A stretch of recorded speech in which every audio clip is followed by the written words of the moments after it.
Hi friends, I will try my best YouTube channel पर आपका स्वागत है।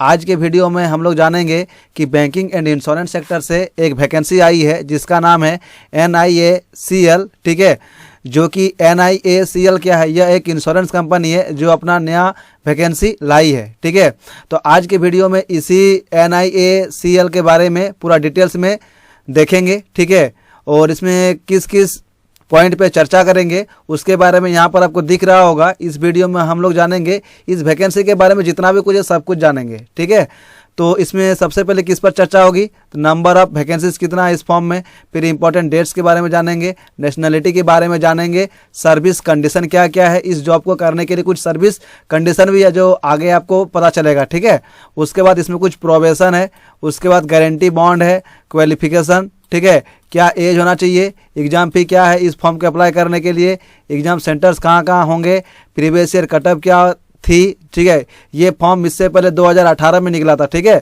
तो 2018 का जो फॉर्म निकला था उसके हिसाब से कटअप भी देखेंगे कि प्रीवियस ईयर में आपका क्या कटअप गया था। ठीक है, उसके बाद इंपॉर्टेंट डॉक्यूमेंट, इस फॉर्म को अप्लाई करने के लिए आपको क्या क्या डॉक्यूमेंट मतलब ज़रूरत पड़ेंगे। उसके बाद अगर कोई फॉर्म घर में ही अप्लाई करेंगे लैपटॉप से, मोबाइल से या फिर पीसी से, तो उसके लिए भी थोड़ा सा मतलब हेल्प हो जाएगा कि फ़ोटो का साइज़ क्या होगा, सिग्नेचर का साइज़ क्या होगा। ठीक है, उसके बाद लेफ्ट थंब इम्प्रेशन भी चाहिए फ्रेंड्स इसके लिए, फिर राइटिंग डिक्लेरेशन भी चाहिए, मतलब आपको कुछ लिखना पड़ेगा। राइटिंग डिक्लेरेशन क्या होता है बाद में चर्चा करेंगे, जस्ट थोड़ा देर बाद ही। ठीक है, उसके बाद इसका सिलेक्शन प्रोसेस क्या होगा, मतलब सिलेक्शन प्रोसेस में हम लोग क्या समझेंगे कि जब से फॉर्म अप्लाई होगा, ठीक है, ऑनलाइन फॉर्म अप्लाई करने से लेकर ज्वाइनिंग तक उसका क्या मतलब प्रोसेस है उसके बारे में जानेंगे सिलेक्शन प्रोसेस में। उसके बाद हम लोग एग्जाम पैटर्न, ठीक है, फिर सिलेबस का भी चर्चा करेंगे, फिर मेडिकल किस तरह का होता है उसका भी चर्चा करेंगे, डॉक्यूमेंट वेरिफिकेशन, जब आपका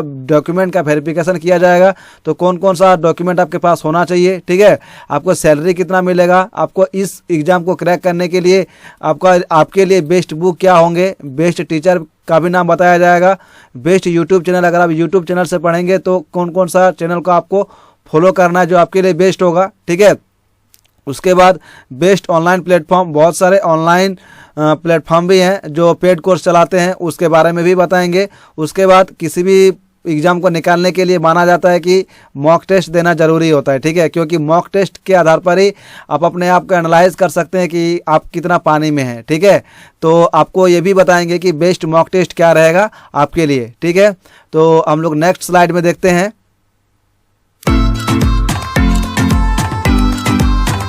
चलिए नेक्स्ट स्लाइड में आ गए। अब हम लोग देखते हैं सबसे पहले जो था नंबर ऑफ वैकेंसीज। ठीक है, तो नंबर ऑफ वैकेंसीज इसमें टोटल 300 है। नंबर ऑफ वैकेंसीज कितना है, टोटल 300 है, जिसमें से आपका अनरिजर्व का 121 है। ठीक है, ओबीसी का 81 है और ईडब्ल्यूएस का 30 है। ठीक है, टोटल 300 वैकेंसीज में 121 वैकेंसी किसका है, अनरिजर्व का। उसके बाद ईडब्ल्यूएस का कितना है, 30 है, ओबीसी का कितना है, 81 है, एसटी का कितना है, 22 है, एससी का कितना है, 46 है। ठीक है, ये हो गया number of vacancies. I hope कि नंबर ऑफ वैकेंसीज आपका क्लियर हो गया होगा। अब देखते हैं इंपॉर्टेंट डेट्स। ठीक है, इंपॉर्टेंट डेट्स में हम लोग देखेंगे कि आप फॉर्म का जो अप्लाई है, अप्लाइंग डेट, ठीक है, और लास्ट डेट, मतलब किस डेट से स्टार्टिंग हो रहा है और कब तक इसका लास्ट डेट है उसके बारे में जानेंगे। तो आपका फॉर्म जो अप्लाई होना स्टार्टिंग होगा 1 अप्रैल से। कब 1 अप्रैल बोल रहे हैं, 1 सितंबर से। ठीक है, ऑनलाइन रजिस्ट्रेशन जो है आपका कब से शुरू होगा, 1 सितंबर से 21 सितंबर तक आप फॉर्म को अप्लाई कर सकते हैं। ठीक है, मतलब ऑनलाइन फॉर्म को रजिस्ट्रेशन करने का आपका डेट होगा 1 सितंबर से लेके 21 सितंबर तक। उसके बाद इसमें एग्ज़ाम भी होंगे। इसमें सबसे पहले प्री एग्ज़ाम होगा, फिर आपका मेंस एग्ज़ाम होगा, फिर आपका डिस्क्रिप्टिव होगा, फिर आपका इंटरव्यू होगा। ठीक है, तो जो प्री एग्ज़ाम है आपका प्रीलिमिनरी एग्ज़ाम, ठीक है, वो आपका होगा अक्टूबर 2021 में। कब होगा, अक्टूबर 2021 में। और आपका जो मेंस एग्ज़ाम है ये आपका होगा नवंबर 2021 में। ठीक है, उसके बाद इंटरव्यू अगर देखेंगे तो इंटरव्यू इसके 1 महीना बाद ही हो जाएगा, मतलब आशा करेंगे कि वो दिसंबर तक हो जाए। ठीक है, तो ऑनलाइन एग्जामिनेशन में प्री एग्जाम कब होगा आपका, अक्टूबर में। ठीक है, आपका मेंस एग्जाम कब होगा, नवंबर 2021 में। ठीक है, तो इंपॉर्टेंट डेट्स भी आपका क्लियर हो गया। अब देखते हैं नेशनलिटी। नेशनलिटी के लिए आपको क्या चाहिए, सिटीजन ऑफ इंडिया, मतलब आपके पास भारत की नागरिकता होनी चाहिए नेशनलिटी में। ठीक है, बाकी बहुत कुछ है, आप इसको पढ़ लीजिएगा। अब आगे बढ़ते हैं। ठीक है, अब इसमें कुछ जॉब कंडीशन है, सर्विस का इसमें क्या है, कुछ कंडीशन है। मान लीजिए आपका जॉब लग जाता है, ठीक है, तो जॉब लगने के बाद आपको अस्थायी होने के लिए इसमें कुछ कंडीशन है इसमें, ठीक है। वो कंडीशन क्या है वो देख लेते हैं। तो इसमें कंडीशन क्या है कि जिस दिन आपका जॉब लगता है, ठीक है, उस दिन से लेकर 5 साल तक आपको क्या करना पड़ेगा, जॉब करना पड़ेगा, तभी आपका जॉब क्या होगा, परमानेंट होगा। और क्या यह एक सरकारी वैकेंसी है? हाँ, यह एक सरकारी वैकेंसी है, ठीक है। सर्विस कंडीशन क्या है? सर्विस कंडीशन में आपको क्या ध्यान देना है कि जिस दिन से आप जॉब को ज्वाइन करेंगे उस दिन से लेकर 5 साल तक आपको जॉब करना पड़ेगा, अगर आपको परमानेंट होना है तो, ठीक है। और अगर आप 5 साल के बीच में अगर आप छोड़ देते हैं उसके लिए आपको पेनल्टी भी लगेगा, ठीक है। उसके बारे में भी जानेंगे आगे, ठीक है। सर्विस कंडीशन आई होप आपको समझ में आ गया होगा। उसके बाद आपका क्या है, प्रोबेशन। प्रोबेशन का मतलब होता है आप लोग का ट्रेनिंग पीरियड। प्रोबेशन का मतलब क्या होता है, आपका ट्रेनिंग पीरियड। और इसमें जो ट्रेनिंग पीरियड होता है वो होता है आपका 1 साल का, ठीक है। कितना साल का ट्रेनिंग पीरियड होगा, 1 साल का, ठीक है।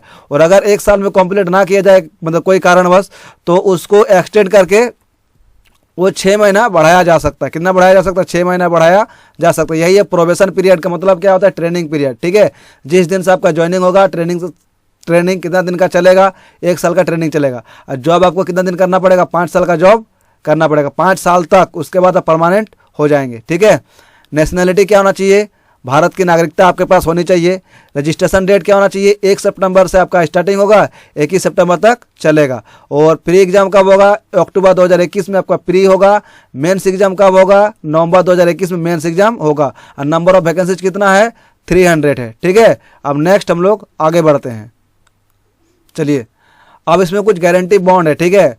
सुने होंगे कि जॉब में कुछ ऐसे भी जॉब होते हैं जिसमें आपको गारंटी बॉन्ड साइन करने पड़ते हैं, ठीक है। तो अब देखिए, आपको बॉन्ड तो साइन करना ही पड़ेगा। इस बॉन्ड, ठीक है, आपके लिए आपका क्या था कि आपको तो 5 साल जॉब करना पड़ेगा इसमें, ठीक है, NISCL में। अगर आप 5 साल के भीतर में अगर आप जॉब छोड़ देते हैं, 5 साल के भीतर में अगर आप जॉब छोड़ देते हैं, तो आपको 1 साल का जितना भी ग्रॉस सैलरी आपका होगा, 1 साल का, ठीक है, 1 साल का जितना भी ग्रॉस सैलरी होगा प्लस 25,000 आपको पेनल्टी देना होगा। एक तरह का यह फाइन है, ठीक है। अगर आप 5 साल के अंदर में जॉब छोड़ देते हैं तो आपको कितना का फाइन भरना पड़ेगा, 1 साल में आपका जितना भी ग्रॉस सैलरी होता होगा और 25,000 का मतलब एक्स्ट्रा फी आपको पेनल्टी देना होगा, ठीक है। और गारंटी बॉन्ड कितना दिन का होगा, तो जब से आपका ट्रेनिंग पीरियड शुरुआत हुआ है, जब से आपका ट्रेनिंग पीरियड शुरुआत हुआ है उससे 5 साल तक, ठीक है। और इसको भी दूसरा तरह से बोल सकते हैं कि प्रोबेशन पीरियड के बाद, मतलब ट्रेनिंग खत्म होने के बाद 4 साल आपको जॉब करना पड़ेगा, ठीक है। तो यही दिया हुआ यहाँ पर 4 year including probation period, sorry, यहाँ पर प्रोबेशन पीरियड को इंक्लूड करने के बाद 4 साल का बॉन्ड आपको साइन कराया जाएगा कि 4 साल तक आपको जॉब करना ही पड़ेगा, ठीक है। अगर 4 साल के अंदर में अगर आप जॉब छोड़ देते हैं तो आपके लिए क्या फाइन है, 1 ईयर का ग्रॉस सैलरी देना पड़ेगा प्लस 25,000 आपको एक्स्ट्रा चुकाना पड़ेगा। यही था गारंटी बॉन्ड। अब हम लोग देखते हैं कि इस फॉर्म को अप्लाई करने के लिए आपका मिनिमम क्वालिफिकेशन क्या होना चाहिए ताकि आप इस फॉर्म को अप्लाई कर पाएंगे आप, ठीक है। तो इसका जो मिनिमम क्वालिफिकेशन है वो आपका है ग्रेजुएशन या फिर पोस्ट ग्रेजुएशन, ठीक है। तो जितने भी पोस्ट ग्रेजुएशन है वो लोग तो अप्लाई कर ही सकते हैं, साथ ही साथ जो ग्रेजुएशन कर चुके हैं वो भी अप्लाई कर सकते हैं, ठीक है। मतलब इसमें मिनिमम क्वालिफिकेशन ग्रेजुएशन है, क्या है, ग्रेजुएशन है, ठीक है। और ये आप किसी भी यूनिवर्सिटी से किए होंगे, कोई दिक्कत नहीं है इसमें, ठीक है, लेकिन वो इंडिया का होना चाहिए। उसके बाद क्या, मिनिमम मार्क्स। इसमें कुछ कंडीशन है, अगर आप ग्रेजुएशन हैं, ठीक है, आप ग्रेजुएशन अगर आप कर लिए हैं तो ग्रेजुएशन कर लिए हैं तो आपका इतना मिनिमम मार्क्स होना चाहिए तभी आप इस फॉर्म को अप्लाई कर सकते हैं, ठीक है। अगर आप UR या OBC से हैं तो आपका कम से कम 60% होना चाहिए। अगर आप अनरिजर्व या फिर OBC से बिलोंग करते हैं तो आपका ग्रेजुएशन में मिनिमम मार्क्स कितने होना चाहिए, 60%। जितने भी सब्जेक्ट हैं सबको एग्रीगेट करने के बाद 60% होने चाहिए। और अदर के लिए कितना है, 55%, ठीक है। UR OBC के लिए 60%, अदर के लिए कितना, 55%, ठीक है। और एक जो मन में सवाल चलता होगा कि जो अभी लास्ट सेमेस्टर में है या फिर ग्रेजुएशन के अंतिम पड़ाव में, मतलब उसका ग्रेजुएशन कंप्लीट होने ही वाला है, उन लोगों के लिए अगर वो लोग भी अप्लाई कर सकते हैं अगर उनका रिजल्ट 30 सितंबर 2021 से पहले आ जाए, ठीक है। अगर उनका रिजल्ट जो लास्ट ईयर एफईआर है या फिर लास्ट सेमेस्टर में है, अगर उनका रिजल्ट 30 सितंबर 2021 तक आ जाए, 30 सितंबर 2021 तक आ जाए तो वो लोग भी फॉर्म को अप्लाई कर सकते हैं, ठीक है। तो यही तो उसका क्या है, क्वालिफिकेशन, ठीक है। अब हम लोग क्या पढ़ेंगे कि इस जॉब में, ठीक है, आपको सैलरी और क्या क्या बेनिफिट आपको मिलेगा, मतलब सैलरी कितना मिलेगा और बेनिफिट क्या क्या आपको मिलेगा। सैलरी जो मिलेगा फ्रेंड्स वो आपको मिलेगा 60,000, ठीक है। इस जॉब में NIACL का जो जॉब है, इसमें ये जो वैकेंसी निकला है इसमें आपको कितना का सैलरी मिलेगा, 60,000 का, ठीक है। उसके बाद सैलरी मिलने के साथ साथ आपको कुछ बेनिफिट भी दिया जाएगा, जैसे कि pension system, government by PFRDA pension का सुविधा होगा, ग्रेजुएटी मिलेगा, LTS का सुविधा होगा, मेडिकल बेनिफिट मिलेगा और ग्रुप पर्सनल एक्सीडेंट इंश्योरेंस का भी सुविधा मिलेगा। तो ये था इसमें कुछ सैलरी और बेनिफिट्स, ठीक है। उसके बाद एज, मतलब एज को भी देख लेते हैं कि इस फॉर्म को भरने के लिए आपका मिनिमम एज क्या होना चाहिए और आपका एज काउंट कब से होगा। सबसे पहले आपका एज काउंट होगा 1 अप्रैल 2021 से। एज काउंट आपका कब से होगा, 1 अप्रैल 2021 से, ठीक है। और अगर आपको कन्फ्यूजन है कि क्या हम इस फॉर्म को भर सकते हैं कि नहीं भर सकते हैं, अगर आप एज को नहीं निकाल पा रहे हैं तो उसके लिए एक सुविधा दिया गया है। अगर आपका एज 2 अप्रैल 1991 से 2 अप्रैल 1991 से 1 अप्रैल 2000 के बीच में है, अगर आपका डेट ऑफ बर्थ 2 अप्रैल 1991 से 1 अप्रैल 2000 के बीच में है, तो आप इस फॉर्म को अप्लाई कर सकते हैं। मतलब इस फॉर्म को अप्लाई करने के लिए आप एलिजिबल हो जाएंगे। सबसे पहले क्वालिफिकेशन क्या होना चाहिए, ग्रेजुएशन। अगर आपका ग्रेजुएशन है तो आपका अनरिजर्व या OBC से 60% होना चाहिए और अदर से 55%। और मिनिमम एज क्या होना चाहिए, 21। मिनिमम एज कितना होना चाहिए, 21। अगर आपका डेट ऑफ बर्थ 2/4/1991 से 1/4/2000 के बीच में है तो आप इस फॉर्म को अप्लाई करने के लिए एलिजिबल हो जाएंगे। अगर मैक्सिमम एज का बात करें तो मैक्सिमम एज कितना है, 30। मैक्सिमम एज कितना है, 30। जनरल और OBC के जो क्रीमी लेयर है उनके लिए 30 है, ठीक है। और OBC के जो नॉन क्रीमी लेयर हैं उनके लिए 3 साल का छूट है। मतलब अगर कोई OBC से है और वो नॉन क्रीमी लेयर के अंतर्गत आते हैं तो वो 33 ईयर तक वो जो मतलब वो फॉर्म को अप्लाई कर सकते हैं। मतलब उसका अगर एज 33 ईयर चल रहा है तो इस फॉर्म को अप्लाई कर सकते हैं। और SC ST के लिए कितना है, 40 है, जो कि एक नॉर्मल जो गवर्नमेंट का रूल है उसके अनुसार ये चल रहा है, ठीक है। अब हम लोग नेक्स्ट देखते हैं। अब क्या है, एग्जाम फी, ठीक है। एज देख लिए, क्वालिफिकेशन देख लिए, अब एग्जाम फी जो है जनरल और OBC वालों के लिए 750 है, मतलब 750 है। अगर आप जनरल OBC EWS से बिलोंग करते हैं तो आपका जो एग्जाम फी लगेगा कितना लगेगा, 750, ठीक है। ये ऑनलाइन रजिस्ट्रेशन फी है, कितना है, 750। और अदर के लिए कितना है, 100, ठीक है। अदर के लिए कितना, 100। और जनरल OBC EWS के लिए कितना, 750 है, ठीक है। इंपॉर्टेंट डॉक्यूमेंट, मतलब इस फॉर्म को अप्लाई करने के लिए आपके पास क्या क्या डॉक्यूमेंट होने चाहिए। सबसे पहले 10th का मार्कशीट होना चाहिए, 12th का मार्कशीट होना चाहिए, ग्रेजुएशन का डिग्री होना चाहिए, आधार कार्ड होना चाहिए, पैन कार्ड होना चाहिए, एक मोबाइल नंबर होना चाहिए आपके पास, एक रजिस्टर्ड ईमेल आईडी जो आपका मतलब जिस ईमेल आईडी पे आप काम करते हैं, ठीक है, वो वाला ईमेल आईडी होना चाहिए, फेक ईमेल आईडी नहीं होना चाहिए। अगर आप ST SC OBC से बिलोंग करते हैं तो कास्ट सर्टिफिकेट होना चाहिए। और अगर आप EWS से बिलोंग करते हैं तो आपके लिए इनकम का EWS सर्टिफिकेट होना जरूरी है, जो कि अब छूट गया है, उसको भी आप ऐड कर लीजिएगा, ठीक है। EWS सर्टिफिकेट भी होना चाहिए जनरल वालों के लिए। अगर कोई डिसेबिलिटी है तो उनका डिसेबिलिटी सर्टिफिकेट भी होना चाहिए, मेडिकल सर्टिफिकेट, यही डिसेबिलिटी सर्टिफिकेट के अंतर्गत आ जाएगा। फोटोग्राफ, ठीक है, सिग्नेचर, लेफ्ट थंब इम्प्रेशन और हैंड रिटन डिक्लेरेशन, ये सब आपके पास होना चाहिए। ये सब जहां आप फॉर्म अप्लाई करेंगे वहीं पर आपको मिल जाएगा, ठीक है। Photograph, signature, left thumb impression और हैंड रिटन डिक्लेरेशन, वहाँ पर अब ये वाला इसका जो सुविधा है आपको मिल जाएगा। फोटोग्राफ आपको साथ में लेकर जाना है, ठीक है। ये था कुछ इंपॉर्टेंट डॉक्यूमेंट इस फॉर्म को अप्लाई करने के लिए, ठीक है। इसको भी देख लीजिए, एग्जाम फी के बारे में भी पता चल गया आप लोग को, ठीक है। सबसे पहले इस फॉर्म को अप्लाई करने के लिए आपके पास मिनिमम डिग्री क्या होना चाहिए, ग्रेजुएशन। अगर ग्रेजुएशन है तो 55% होना चाहिए आपको किसमें, मतलब अदर में, जबकि 60% होना चाहिए किसमें, जनरल में और OBC में, ठीक है। इसका एज कितना होना चाहिए, 21 से 30 के बीच में। एग्जाम फी क्या है, 750 है। और अदर के लिए कितना है, 100 है। इंपॉर्टेंट डॉक्यूमेंट भी देख लिए आप लोग, जो मार्कशीट है उसको, ग्रेजुएशन का डिग्री है। अब हम लोग नेक्स्ट स्लाइड में चलते हैं, ठीक है। चलिए नेक्स्ट स्लाइड में आ गए। ये उनके लिए हैं, ठीक है, जो घर में ही फॉर्म को अप्लाई करेंगे, ठीक है। उनको मतलब ये सब कुछ सुविधा है, ऐसे तो फॉर्म में लिखा गया लेकिन उसको थोड़ा मतलब मॉडिफिकेशन करके एक जगह पे ले आए हैं। ठीक है, तो जो फॉर्म अप्लाई करने के लिए जाएंगे उसको ये देखने का जरूरत नहीं है, वो थोड़ा सा स्किप कर सकते हैं। ठीक है, लेकिन जो घर में ही फॉर्म के अप्लाई करेंगे उनके लिए ये। ठीक है, सबसे पहले देखेंगे सिग्नेचर। ठीक है, क्या देखेंगे? सिग्नेचर। तो सिग्नेचर का जो साइज होना चाहिए 4.5 सेंटीमीटर से 3.5 सेंटीमीटर, ये है लेंथ, ये क्या है? विड्थ। ठीक है, 4.5 सेंटीमीटर से 3.5 सेंटीमीटर सिग्नेचर का साइज होना चाहिए। उसके बाद आप जो सिग्नेचर करेंगे वो आप करेंगे ब्लैक पेन से। सिग्नेचर आप किससे करेंगे?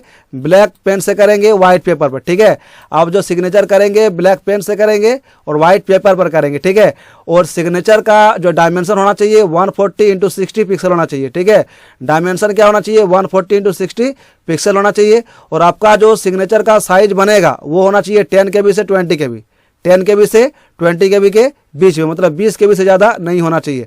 ये था सिग्नेचर। सिग्नेचर आपको समझ में आ गया होगा। 4.5 सेंटीमीटर से 3.5 सेंटीमीटर मतलब लेंथ और विड्थ होना चाहिए। आप ब्लैक पेन से साइन करेंगे, व्हाइट पेपर पर करेंगे, 140 × 60 आपका पिक्सल होना चाहिए, 10 KB से 20 KB क्या होना चाहिए? उनका फाइल का साइज होना चाहिए। ठीक है, उसके बाद हम लोग क्या देखेंगे? Left thumb impression. Left thumb impression. ठीक है, तो लेफ्ट थंब इम्प्रेशन जो है ये भी आपको क्या करना है? ब्लू इंक में ही देना है, ब्लू इंक में। ठीक है, और व्हाइट पेपर पर, मतलब ब्लैक और ब्लू इंक से व्हाइट पेपर पर। ठीक है, आप जो लेफ्ट थंब इम्प्रेशन देंगे, जो जितने भी बैंक एस्पिरेंट है या फिर इंश्योरेंस एस्पिरेंट हैं उन लोगों को पता होगा कि SBI PO या फिर SBI क्लर्क, IBPS जो भी फॉर्म का जो भी मतलब बैंक का फॉर्म अप्लाई करते हैं वो लोग लेफ्ट थंब इम्प्रेशन जरूर देते हैं। ठीक है, तो लेफ्ट थंब इम्प्रेशन जो है ये आपका ब्लैक या ब्लू इंक से होना चाहिए और किस पर होना चाहिए? व्हाइट पेपर पर होना चाहिए। और जो लेफ्ट थंब इम्प्रेशन होगा उसका जो मतलब ये होगा, क्या बोलते हैं, फाइल का जो टाइप होगा, ठीक है, JPG या फिर JPEG होगा। बहुत कोई क्या करते हैं, इसको PDF बना लेते हैं। PDF नहीं होगा फ्रेंड्स, इसमें JPG या फिर JPEG फॉर्मेट में आपका होना चाहिए। डायमेंशन जो होना चाहिए लेफ्ट थंब इम्प्रेशन का वो होना चाहिए आपका 240 × 240 और 200 DPI के साथ। ठीक है, 240 × 240 200 DPI के साथ। ठीक है, और इसका विड्थ एवं हाइट होना चाहिए 3 × 3 सेंटीमीटर। कितना चाहिए? 3 × 3 सेंटीमीटर क्या होना चाहिए? लेंथ मतलब विड्थ और हाइट। और फाइल का साइज वही 20 KB से 50 KB के बीच में, मतलब 50 KB से ज़्यादा नहीं होना चाहिए और 20 KB से कम नहीं होना चाहिए। डिक्लेरेशन का मतलब क्या होता है पहले वो समझ लीजिए। ठीक है, डिक्लेरेशन का मतलब क्या होता है? आप जब फॉर्म का अप्लाई करेंगे उस टाइम आपको कुछ लिखना पड़ेगा। ठीक है, और ये जो आप लिखेंगे, लिख के आपको क्या करना है? फॉर्म जब आप फिलअप करेंगे उस टाइम आपको सबमिट करना है। अब इसका काम क्या है कि इसका काम यही है कि जब आप ज्वाइनिंग करेंगे, मान लीजिए आपका फाइनल मेरिट लिस्ट आ गया, नाम आ गया, आप ज्वाइनिंग करेंगे। ठीक है, तो ज्वाइनिंग करते टाइम आपको ये वाला लिखना पड़ता है। ठीक है, उस टाइम आपको मैच कराया जाता है कि आप जब फॉर्म अप्लाई किए तो उस टाइम का जो हैंड राइटिंग है और जब आप ज्वाइनिंग कर रहे हैं उस टाइम का जो हैंड राइटिंग है, दोनों को मैच कराया जाता है कि क्या ये सेम पर्सन का है कि अलग अलग पर्सन का है। उसीलिए डिक्लेरेशन को लिखा जाता है। ठीक है, और डिक्लेरेशन में ये भी कहा जाता है कि आप जितने भी चीज़ इन्फॉर्मेशन आप फॉर्म फिलअप कर रहे हैं, ठीक है, जो भी आप इन्फॉर्मेशन दिए हैं वो सारा इन्फॉर्मेशन आपका ही है, ये भी उसमें सत्यापित किया जाता है डिक्लेरेशन में। आई होप कि आपको डिक्लेरेशन समझ में आ गया होगा। ठीक है, डिक्लेरेशन आप जो लिखेंगे वो आप लिखेंगे ब्लैक इंक से व्हाइट पेपर पर। ठीक है, ब्लैक इंक से लिखेंगे डिक्लेरेशन को व्हाइट पेपर। क्या डिक्लेरेशन लिखना है ये भी आपको बताएंगे। ठीक है, बस वीडियो के साथ बने रहिए। ठीक है, इसका भी जो फाइल टाइप होगा JPG या फिर JPEG होगा, PDF नहीं बनाना है, JPG या फिर JPEG, मतलब एक तरह का ये इमेज का ये है। ठीक है, जो फोटो होता है ना, फोटो, उसका ये फाइल टाइप है। ठीक है, इसका डायमेंशन होना चाहिए 800 × 400। डायमेंशन क्या होना चाहिए? 800 × 400 पिक्सल। ठीक है, 200 DPI के साथ में। और इसका जो विड्थ और हाइट चाहिए वो चाहिए आपको 10 सेंटीमीटर × 5 सेंटीमीटर। ठीक है, 10 सेंटीमीटर × 5 सेंटीमीटर होना चाहिए। सिग्नेचर हो गया, लेफ्ट थंब इम्प्रेशन हो गया, डिक्लेरेशन हो गया। अब कुछ इंपॉर्टेंट नोट है उसको भी हम लोग देख लेते हैं। ठीक है, द सिग्नेचर मतलब signature, left thumb impression and handwritten declaration, मतलब ये तीनों के बारे में बताया जा रहा है कि जो आपका सिग्नेचर है, जो लेफ्ट थंब इम्प्रेशन है और डिक्लेरेशन है, ये सिर्फ और सिर्फ एप्लीकेंट का ही होना चाहिए, ना कि अदर पर्सन का होना चाहिए। ठीक है, ये सिर्फ और सिर्फ किसका होना चाहिए? एप्लीकेंट, मतलब कि जो फॉर्म को अप्लाई कर रहे हैं, ठीक है, वही उसी का सारा ये चीज़ होना चाहिए। ठीक है, उसके बाद और एक चीज़ क्या है? If the applicant signature on the attendance sheet और call letter sign at the time of examination does not match the signature uploaded the applicant will be disqualified. इसका मतलब क्या होता है फ्रेंड्स, समझ लीजिए। इसका मतलब क्या होता है, जब आप फॉर्म का अप्लाई कर रहे हैं उस टाइम आपका जो सिग्नेचर है और कॉल लेटर में जो आप सिग्नेचर करेंगे, ठीक है, दोनों सिग्नेचर जो है आपका सेम होना चाहिए। अगर सिग्नेचर आपका सेम नहीं होगा तो फिर आपको डिस्क्वालीफाई कर दिया जाएगा, ठीक है। और जो आप सिग्नेचर करेंगे, जो भी आप सिग्नेचर करेंगे या फिर जो भी आप डिक्लेरेशन लिखेंगे वो आपका कैपिटल लेटर में नहीं होना चाहिए, ठीक है, समझ में आ गया होगा। जो भी आप साइन करेंगे या फिर जो भी आप डिक्लेरेशन लिखेंगे वो आपका स्मॉल लेटर में होना चाहिए, ना कि कैपिटल लेटर्स में होना चाहिए, ठीक है। तो signature size, left thumb impression, declaration आपको समझ में आ गया होगा। अब बढ़ते हैं आगे, ठीक है। चलिए, जो डिक्लेरेशन का बात कर रहे थे ये आपको लिखना है और लिख के सबमिट भी करना है, ठीक है। तो डिक्लेरेशन में क्या लिखना है आपको, ये देखिए, ये डिक्लेरेशन है, लिखा हुआ आई, यहाँ पर आपको नाम डालना है। Hereby declare that all the information submitted by me in the application form is correct, true and valid. मतलब जो भी यहाँ पर हम फॉर्म में अप्लाई करेंगे वो सारा सही है, ठीक है, वैलिड है। I will present the supporting document as and when required, ठीक है। ये सब के बारे में कहा गया है। तो डिक्लेरेशन आपको लिखना है, डिक्लेरेशन को, और आपको सबमिट भी करना है, ठीक है। एक चीज़ छूट गया था, फोटो साइज। फोटो साइज को भी हम लोग लपेट लेते हैं, ठीक है। फोटो साइज, तो चलिए फ्रेंड्स, जो फोटो साइज है उसके बारे में हम लोग देख लेते हैं, ठीक है। फोटो साइज जो छूट गया था, थोड़ा सा इसको भी रिकवर कर लेते हैं, इसको भी, फोटो साइज को। तो फोटो साइज के लिए आपका डायमेंशन होना चाहिए 200 से 230, ठीक है। 200 इंटू 230 पिक्सल का होना चाहिए आपका फोटो का साइज। और आपका फोटो होना चाहिए पासपोर्ट। कैसा होना चाहिए, पासपोर्ट, और कलर पिक्चर होना चाहिए। बहुत किसी को कन्फ्यूजन होता है कि फोटो कैसे दें, मतलब फोटो किस प्रकार का दें, ब्लैक एंड वाइट दें, ठीक है। तो फोटो कैसा होना चाहिए, कलर पिक्चर होना चाहिए, ठीक है। और फोटो का जो साइज होना चाहिए 20 से 50 KB के बीच में होना चाहिए, ठीक है। फोटो का साइज क्या होना चाहिए, 20 KB से 50 KB के बीच में होना चाहिए। आपका डिक्लेरेशन भी हो गया, ठीक है, डिक्लेरेशन भी हो गया, फोटो साइज भी हो गया, सिग्नेचर भी हो गया, लेफ्ट थंब इंप्रेशन भी हो गया, सारा चीज़ ये सब कंप्लीट हो गया। अब हम लोग क्या देखते हैं, सिलेबस, एग्जाम पैटर्न, उसके बारे में थोड़ा सा देखते हैं, ठीक है।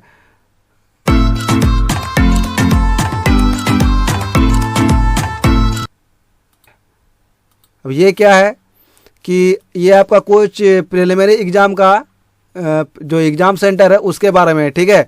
तो ये इसका आप स्क्रीनशॉट करके रख लीजिएगा। हम झारखंड से हैं तो झारखंड वालों को बता दे रहे हैं, ठीक है, कि आपका एग्ज़ाम का सेंटर कहाँ कहाँ होगा। तो पहले बोकारो है, फिर धनबाद है, हजारीबाग है, जमशेदपुर है और रांची है, ठीक है। बोकारो, धनबाद, हजारीबाग, जमशेदपुर और रांची, ये आपका एग्जाम सेंटर होगा झारखंड वालों के लिए, पीटी का, मतलब प्रीलिमिनरी एग्जाम का। और जो मेंस एग्जाम होगा, मेंस एग्जाम झारखंड वालों के लिए होगा रांची में। कहाँ पर होगा, रांची में, ठीक है। मेंस एग्जाम जो होगा झारखंड वालों के लिए वो आपका होगा रांची में होगा, ठीक है। तो एग्जाम सेंटर भी आई होप आप लोग का क्लियर हो गया होगा, ठीक है। अब बढ़ते हैं आगे। ये भी कुछ एग्जाम सेंटर्स है, इसको भी आप मतलब नोट स्क्रीनशॉट करके रख लीजिएगा, ठीक है। अब नेक्स्ट हम लोग बढ़ते हैं, सिलेक्शन प्रोसेस पे आते हैं, ठीक है। तो सिलेक्शन प्रोसेस का मतलब क्या होता है, इसको हम लोग दो पार्ट में जानेंगे। सबसे पहले जो मतलब एक जो जेन्युइन होना चाहिए, ठीक है, और एक जो मतलब शॉर्टकट में लेके भागेंगे, ठीक है। तो सिलेक्शन प्रोसेस के लिए आप लोग के पास क्या होना चाहिए, सबसे पहले आप फॉर्म को अप्लाई करेंगे, ठीक है। तो सबसे पहले आप क्या करेंगे, फॉर्म को अप्लाई करेंगे। फॉर्म को अप्लाई करने के बाद आपका सबसे पहला एग्जाम होगा पीटी, जिसको प्रीलिमिनरी एग्जाम बोलेंगे। प्रीलिमिनरी एग्जाम के लिए, उसके लिए आप क्या करेंगे, कॉल लेटर को डाउनलोड करेंगे, ठीक है। सबसे पहले फॉर्म को फिलअप किए, फिर कॉल लेटर को डाउनलोड किए प्रीलिमिनरी एग्जाम का, फिर आप प्रीलिमिनरी एग्जाम देने के लिए गए, ठीक है। अगर आप पास हो गए तो आपका रिजल्ट आएगा, ठीक है, आपका प्रीलिमिनरी एग्जाम का रिजल्ट आएगा। उसके बाद क्या करेंगे, आपको देना है मेंस एग्जाम, ठीक है। तो मेंस एग्जाम देने से पहले उसका भी अलग से कॉल लेटर आता है, ठीक है।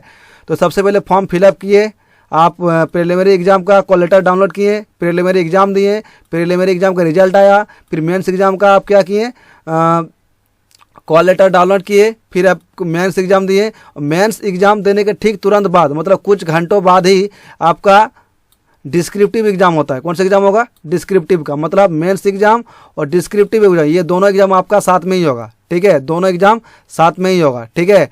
SBI PO का जैसा या फिर IBPS PO का जैसा आपका सेम होगा। मेंस एग्जाम के तुरंत ठीक बाद डिस्क्रिप्टिव एग्जाम होगा, और फिर क्या होगा, मेंस का एग्जाम, मतलब मेंस का क्या आएगा, रिजल्ट आएगा, मेंस का रिजल्ट आएगा, ठीक है।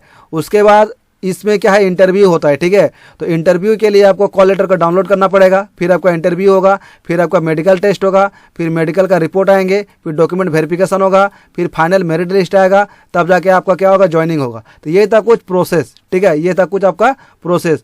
तो अगर सिलेक्शन प्रोसेस को शॉर्टकट में देखें तो सबसे पहले आपको पीटी एग्जाम देना होगा, फिर मेंस एग्जाम देना होगा, फिर डिस्क्रिप्टिव एग्जाम देना होगा, फिर इंटरव्यू, फिर फाइनल सिलेक्शन आपका हो जाएगा। ठीक है, तो ये था आपका सिलेक्शन प्रोसेस। अब देखते हैं नेक्स्ट में। ठीक है, नेक्स्ट स्लाइड में हम लोग देखते हैं कि क्या होगा। ठीक है, तो चलिए अब नेक्स्ट पे आ गए हैं। अब जो हम लोग पहले देखे कि पहले पीटी एग्जाम होगा, प्रिलिमिनरी एग्जाम, इसका आपको सिलेबस है, इसके बारे में जान लेते हैं। तो जितने भी बैंक या फिर इंश्योरेंस सेक्टर का जो तैयारी करते हैं, जितने भी एस्पिरेंट, उनको पता होगा कि प्री एग्जाम में उनका 3 ही सब्जेक्ट होता है। ठीक है, क्या क्या, सबसे पहले इंग्लिश होगा, रीजनिंग होगा, क्वांट होगा। ठीक है, मतलब इंग्लिश लैंग्वेज होगा, फिर रीजनिंग एबिलिटी होगा, फिर क्वांटिटेटिव एप्टीट्यूड होगा। और जितने भी यहाँ पर सब्जेक्ट हैं आपके, ठीक है, वो आपके सारे जो क्वेश्चन रहेंगे वो आपके ऑब्जेक्टिव टाइप क्वेश्चन होंगे। ठीक है, पीटी जो होगा वो आपका ऑब्जेक्टिव होगा। ठीक है, और मैक्सिमम मार्क्स जो होगा, मतलब इंग्लिश लैंग्वेज 30 मार्क्स का पूछा जाएगा, रीजनिंग आपका 35 मार्क्स का पूछा जाएगा, और क्वांट मतलब मैथ आपका पूछा जाएगा 35 मार्क्स का। ठीक है, और इसमें क्या है, सेक्शनल टाइम पीरियड दिया गया है। ठीक है, कि आपको 30 मार्क्स का सॉल्व करने के लिए 20 मिनट ही दिया जाएगा, और 35 मार्क्स को सॉल्व करने के लिए 20 मिनट ही दिया जाएगा, और 35 क्वेश्चन या फिर 35 मार्क्स को सॉल्व करने के लिए आपको 20 मिनट ही दिया जाएगा। मतलब इसमें क्या है, सेक्शनल टाइमिंग दिया गया है। ठीक है, और आपका जो लैंग्वेज होगा, जो आप इंग्लिश लैंग्वेज देंगे वो पेपर आपका इंग्लिश में ही रहेगा, अदर लैंग्वेज में कन्वर्ट नहीं होगा। जबकि रीजनिंग एबिलिटी का जो सब्जेक्ट है वो आपका इंग्लिश और हिंदी दोनों में आप कन्वर्ट कर सकते हैं, इंग्लिश में भी और हिंदी में भी क्वेश्चन को देख सकते हैं। और क्वांटिटेटिव एप्टीट्यूड जो है वो आपका इंग्लिश हिंदी दोनों में आप कन्वर्ट कर सकते हैं। ठीक है, समझ में आ गया होगा। मतलब आपका एग्जाम का जो मोड होगा वह हिंदी और इंग्लिश दोनों में होगा, ऑब्जेक्टिव टाइप होगा और सीबीटी होगा, मतलब कंप्यूटर पर होगा। ठीक है, और सबके लिए सेक्शनल टाइप दिया गया है। ठीक है, समझ में आ गया होगा। 100 क्वेश्चन रहेंगे और आपका टोटल 1 घंटा का टाइम रहेगा, 60 मिनट मतलब 1 आवर का टाइम रहेगा।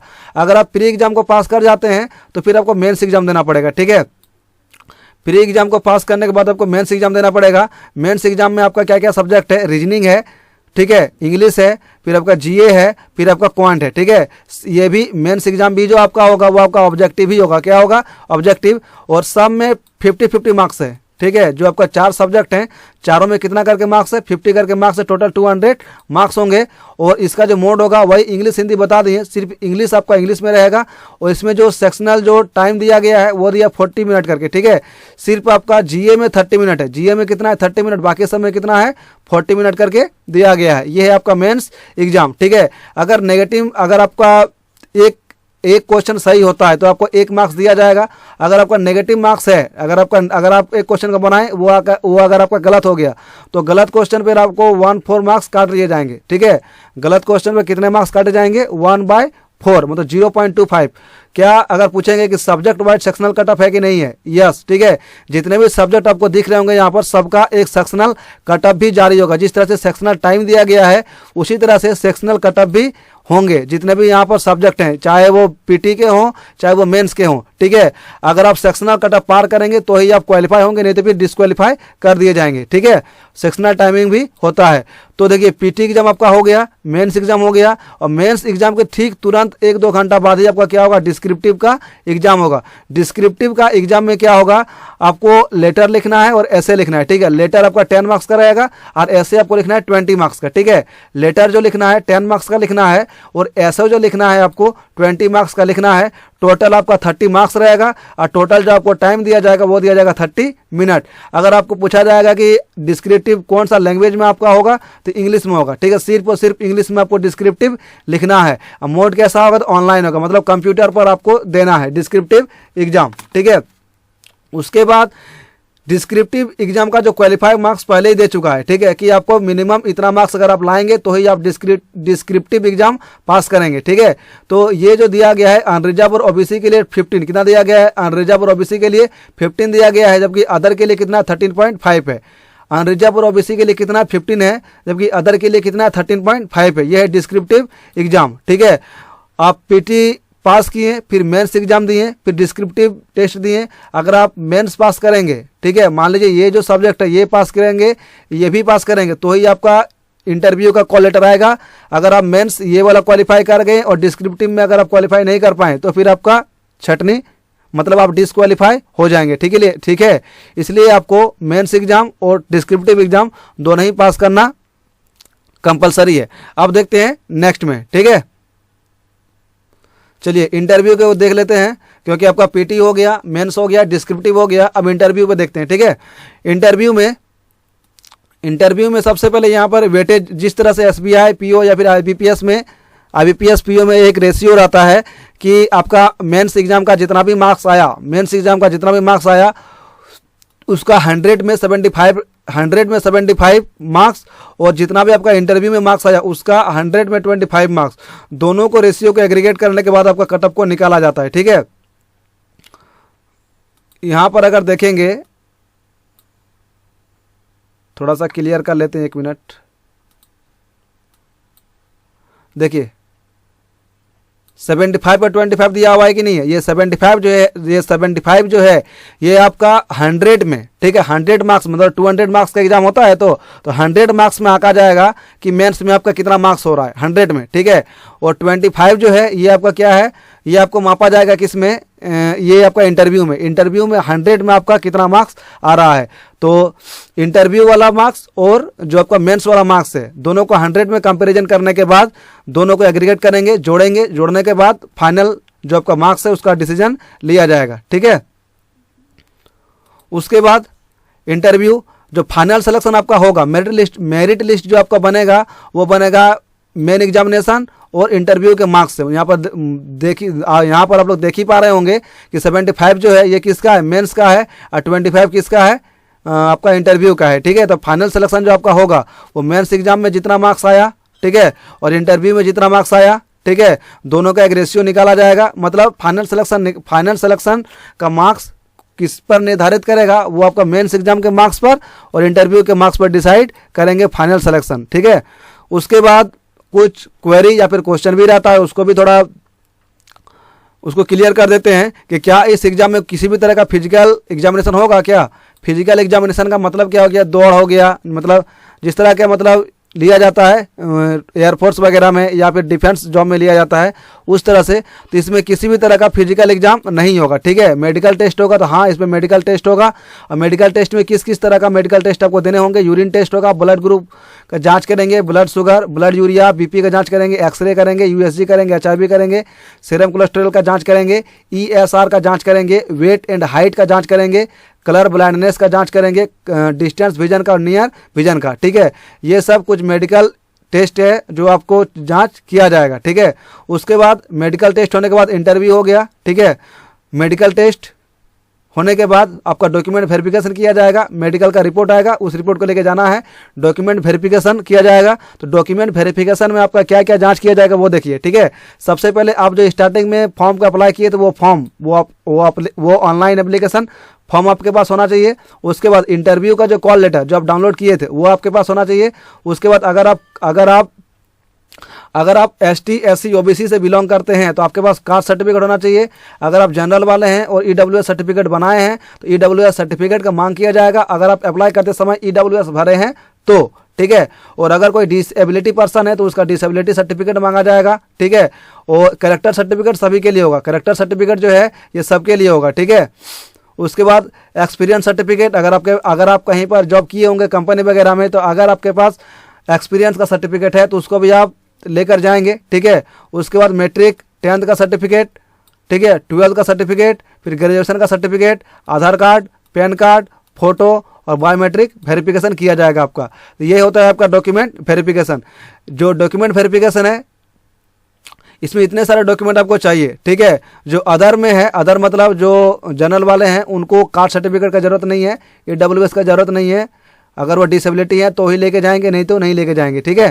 तो ये सब कुछ इंपॉर्टेंट डॉक्यूमेंट वेरिफिकेशन के कुछ मतलब डॉक्यूमेंट थे जो आपको बताया गया इसमें, ठीक है। अब नेक्स्ट हम लोग देखते हैं, डॉक्यूमेंट वेरिफिकेशन तक तो हम लोग पहुँच ही चुके हैं।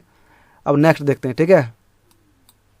चलिए अब कटअप का बात करते हैं, ठीक है, जो बहुत ही इंपॉर्टेंट है। NISCL एओ का कटअप पहले देखते हैं कि 2018 में एग्जाम हुआ था, ठीक है। 2018 में जो एओ का एग्जाम हुआ था NIACL के द्वारा, उसका सेक्शन वाइज कटअप देखते हैं, ठीक है। ये देखेंगे प्री एग्जाम का, कौन सा एग्जाम का, प्री एग्जाम का इंग्लिश लैंग्वेज का, ठीक है। इंग्लिश लैंग्वेज का यूआर का कटअप गया था 14 इंग्लिश में, ठीक है। इंग्लिश का कटअप गया था यूआर में कितना, 14 सेक्शनल कटअप, ठीक है। उसके बाद SC ST OBC या फिर अदर बोल सकते हैं, यूआर को छोड़कर अदर जितने भी हैं उनका गया था 10.75, ठीक है। रीजनिंग का बात करेंगे तो यूआर का गया था 15.5, यूआर का गया था 15.5, जबकि अदर का गया था 11.25।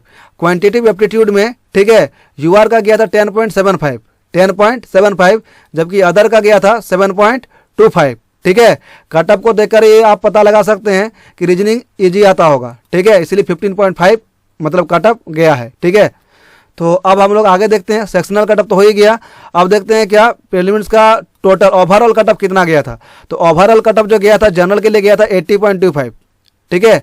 एओ का ही बोल रहे हैं, ठीक है। जनरल का कटअप गया था 80.25, ओबीसी का कटअप गया था 75.25, उसके बाद SC का गया था 70.50, ST का गया था 61, बाकी का आप चेक कर लीजिएगा, ठीक है।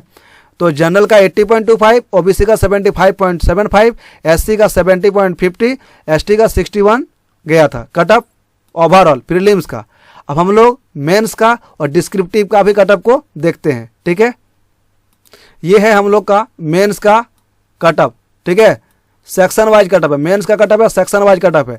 मेंस में आपको पता ही होगा 4 सब्जेक्ट होते हैं। तो इंग्लिश लैंग्वेज में यूआर का गया था 14.25 और अदर का गया था 10.25, ठीक है। रीजनिंग एबिलिटी में यूआर का कटअप गया था 21, अदर का गया था 17.75। क्वांटिटेटिव एप्टीट्यूड में यूआर का गया था 20.25, अदर का गया था 17.25, ठीक है। और जनरल अवेयरनेस जीए में गया था 10.25, अदर का गया था 6.5। यही था सेक्शनल कटअप। इसको भी आप लोग अगर चाहे तो स्क्रीनशॉट करके रख सकते हैं। और ओवरऑल कटअप, ठीक है, ओवरऑल कटअप जो जर्नलिस्ट है जिसको एओ बोलते हैं, ठीक है, ओवरऑल कटअप गया था, यहाँ पर देखिए यूआर का 126, यूआर का कितना गया था 126 गया था, ठीक है। और ओबीसी का गया था 118, ओबीसी का 118, ये है 200 में, ठीक है। 200 में यूआर का कितना गया था 126.5, ओबीसी का गया था 118.25 और SC जो है SC का गया था 108 और ST का कितना 95.25। ये था कटअप, इसको भी आप स्क्रीनशॉट करके रख सकते हैं, ठीक है। अब बढ़ते हैं नेक्स्ट। कटअप भी हो गया हम लोग का previous year cutoff. Descriptive exam का भी कटअप तो हम लोग पहले ही देख चुके हैं कि ओबीसी का और यूआर का 15 जाएगा और अदर के लिए 13.5 जाएगा। ये तो हम लोग देख ही लिए हैं। ये डिस्क्रिप्टिव का कटअप था, ठीक है, आउट ऑफ 30 में, ठीक है। 2018 का 2018 वाला जो एग्जाम हुआ था एओ का, उसका कटअप है डिस्क्रिप्टिव वाला, ठीक है। तो आज अब कटअप हो गया, प्री का कटअप हो गया, मेंस का भी हो गया, डिस्क्रिप्टिव का भी कटअप हो गया, ठीक है। अब हम लोग देखते हैं सिलेबस को, ठीक है। सिलेबस सब्जेक्ट वाइज देखते हैं कि किसका क्या सिलेबस है, नहीं है।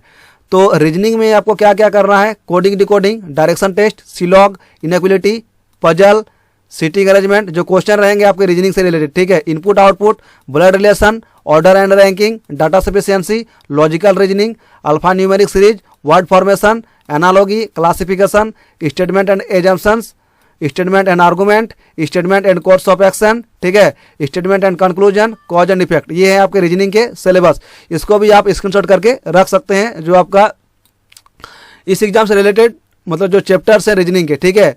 और यही सब चैप्टर्स आपके बैंक और इंश्योरेंस सेक्टर में भी पूछा जाता है, ठीक है। अगर हम क्वांट का बात करेंगे मैथ का, तो मैथ में आपका है अप्रोक्सीमेशन, नंबर सीरीज से क्वेश्चन रहेंगे, क्वाड्रेटिक इक्वेशन से क्वेश्चन रहेंगे, DI, एवरेज, एज, SICI, ठीक है, रेशियो एंड प्रोपोर्शन, पार्टनरशिप, उसके बाद profit and loss, percentage, time and work, pipe and cistern, mixture and alligation, time speed distance, boat and stream, train, ठीक है, permutation combination, probability, mensuration, simplification, data sufficiency. ये था आपके quant section का syllabus, ठीक है, सब्जेक्ट। उसके बाद देखेंगे इंग्लिश में आपका रीडिंग कॉम्प्रिहेंशन रहेगा, क्लोज टेस्ट रहेगा, फिलर्स रहेंगे, सेंटेंस कॉम्पिलेशन रहेंगे, कॉलम बेस्ड फिलर रहेंगे, सेंटेंस कनेक्टर रहेंगे, पैराग्राफ कॉम्पिलेशन रहेंगे, सेंटेंस एरर भी रहेंगे, डिटेक्शन भी रहेंगे, सेंटेंस एरर भी रहेंगे, करेक्शन भी रहेंगे, स्पेलिंग एरर रहेंगे, कुछ कुछ एंटोनिम रहेंगे, सिनोनिम रहेंगे, इडियम्स फ्रेज रहेंगे, वर्ड यूसेज रहेंगे, रिप्लेसमेंट वर्ड रहेंगे और पैरा जम्बर्स रहेंगे। ये था आपका इंग्लिश का सिलेबस, ये था मैथ का सिलेबस, ये था रीजनिंग का सिलेबस। ठीक है, उसके बाद बच गया जीए। जीए को भी हम लोग देखते हैं। ठीक है, तो जीए में इतने सारे सेक्शंस हैं, सबको ले लिए हैं। ठीक है, तो जीए में देख लेते हैं। जीए में क्या है आपका कंप्यूटर, कंप्यूटर में हिस्ट्री ऑफ कंप्यूटर है, basics of hardware and software है, नंबर सिस्टम है, नेटवर्किंग एंड कम्युनिकेशन है, डेटाबेस बेसिक्स है, बेसिक्स ऑफ हैकिंग है, सिक्योरिटी टूल्स है, विंडोज ऑपरेटिंग सिस्टम है, इंटरनेट टर्म्स है, एमएस ऑफिस का जो भी है उसके बारे में है, कंप्यूटर एब्रिविएशन, फिर बेसिक्स ऑफ लॉजिक गेट। ये था कंप्यूटर। कंप्यूटर आपके लिए उतना इंपॉर्टेंट नहीं है। ठीक है, फिर भी इसमें इंक्लूड कर दिए, सिलेबस बताना था इसलिए बता दिए। ठीक है, और आपका जो जीए का पोर्शन है, जीए का पोर्शन में आपका क्या क्या रहेगा, जनरल अवेयरनेस रहेगा, स्टैटिक रहेगा और आपका करंट अफेयर रहेगा। ठीक है, ये सब कुछ है जो आपका जीए में आते हैं। जीए में क्या क्या आते हैं, स्टैटिक भी आते हैं, जनरल अवेयरनेस भी आते हैं। ठीक है, और करंट अफेयर्स आते हैं। मतलब ये जीके हो गया, सारा चीज़ मिला के क्या है आपका पूरा बनता है। ठीक है, तो आप इसका स्क्रीनशॉट करके रख लीजिएगा। ठीक है, करंट अफेयर्स का, जनरल अवेयरनेस का, स्टैटिक, यही सब पोर्शन जो है आपके इस एग्जाम में पूछे जाएंगे, क्योंकि यहाँ पर वही सब टॉपिक को लिखा गया है जो कि बैंक एंड इंश्योरेंस सेक्टर में पूछे जाते हैं। ठीक है, तो इसको आप स्क्रीनशॉट करके रख सकते हैं। उसके बाद बेस्ट बुक के बारे में बात करें। ठीक है, कि इस एग्ज़ाम की आप जो तैयारी करेंगे उसके लिए आपके लिए इस एग्ज़ाम के लिए बेस्ट बुक्स क्या क्या होंगे। तो मैथ के लिए आप खरीद सकते हैं आर एस अग्रवाल, अड्डा 247 का किताब आता है, अड्डा एक बोल के। ठीक है, फिर क्वांटम कैट एस.के. वर्मा का आता है, फिर डी.आई. के कुंदन का आता है। ये सब आप लोग बुक परचेज कर सकते हैं। देखिए, सारा बुक परचेज नहीं करना है, कोई एक बुक परचेज कीजिए, उसको आप बार बार प्रैक्टिस कीजिए। ठीक है, मैजिकल बुक आता है एम टायरा का, ये हो गया मैथ का। फिर रीजनिंग पर अगर आते हैं तो रीजनिंग में एक का रीजनिंग आता है। ठीक है, अड्डा 247 का एक का क्या आता है, रीजनिंग आता है। फिर मैजिकल बुक ऑफ रीजनिंग के कुंदन का आप खरीद सकते हैं। फिर पजल मैनिया, अगर आपको ज़्यादा से ज़्यादा क्या करना है, पजल लगाना है, तो आप पजल मैनिया खरीद सकते हैं, ओली बोर्ड से आता है। ठीक है, पजल के कुंदन का, एनालिटिकल रीजनिंग एम.के. पांडे जो कि अरिहंत पब्लिकेशन का है रीजनिंग।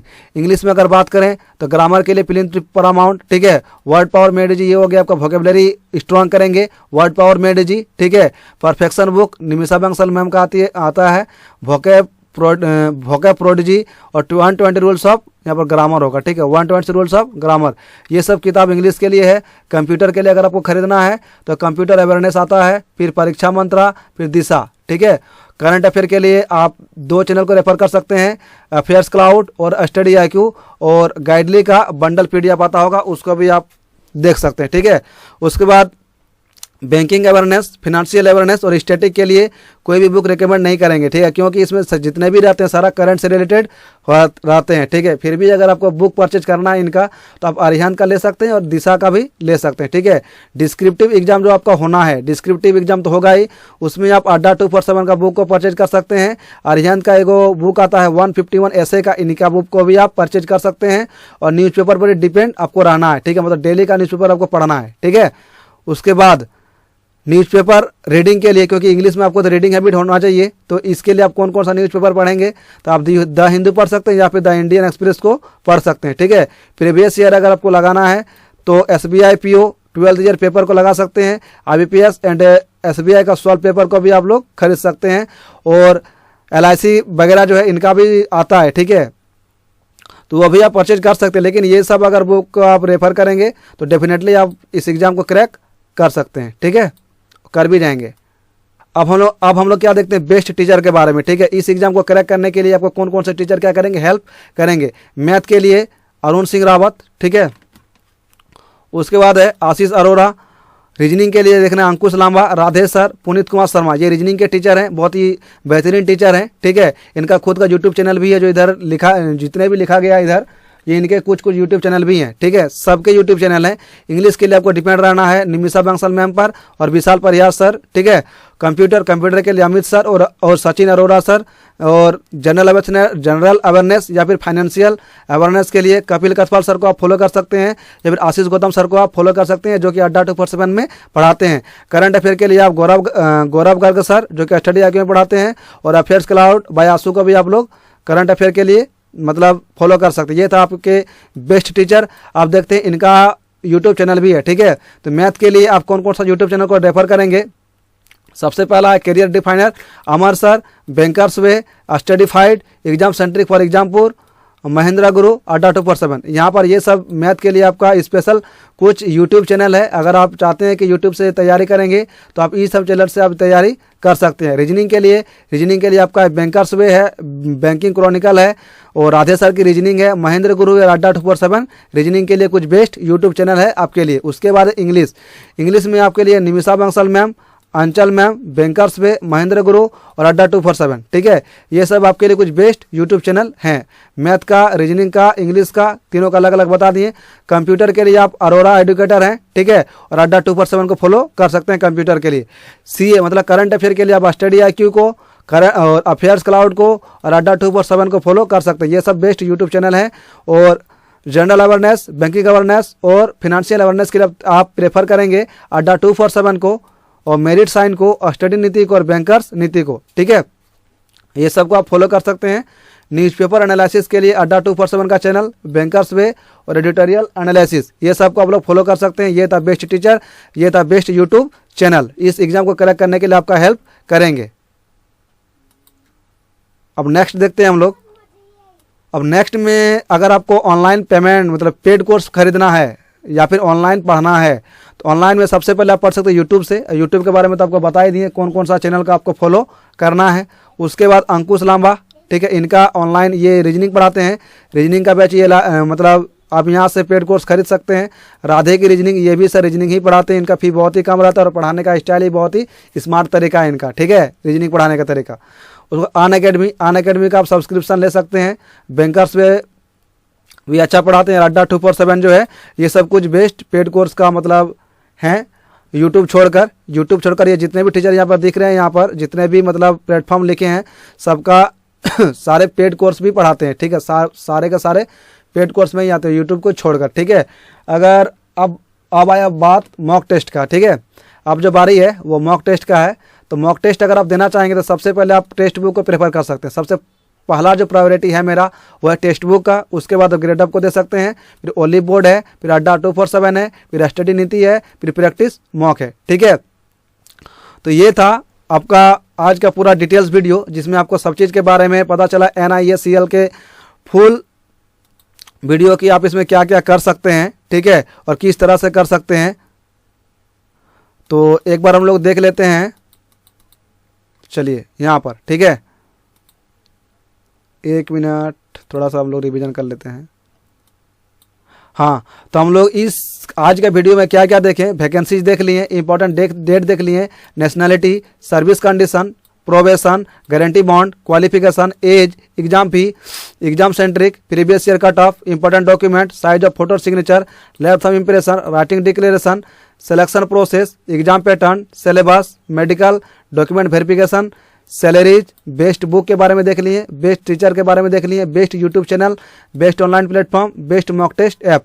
इस वीडियो में, आज की वीडियो में ये सब जाने। ठीक है, इसके बाद भी अगर आपका कुछ भी क्वेरी रहता है तो आप लोग कमेंट सेक्शन में मतलब अपना जो भी आपका प्रॉब्लम है वो उनको टाइप कीजिएगा, लिखिएगा। ठीक है, कोशिश करेंगे कि आपका जो भी प्रॉब्लम है उनको सॉल्व किया जाए। ठीक है, आज का वीडियो में इतना ही। जय हिंद, जय भारत।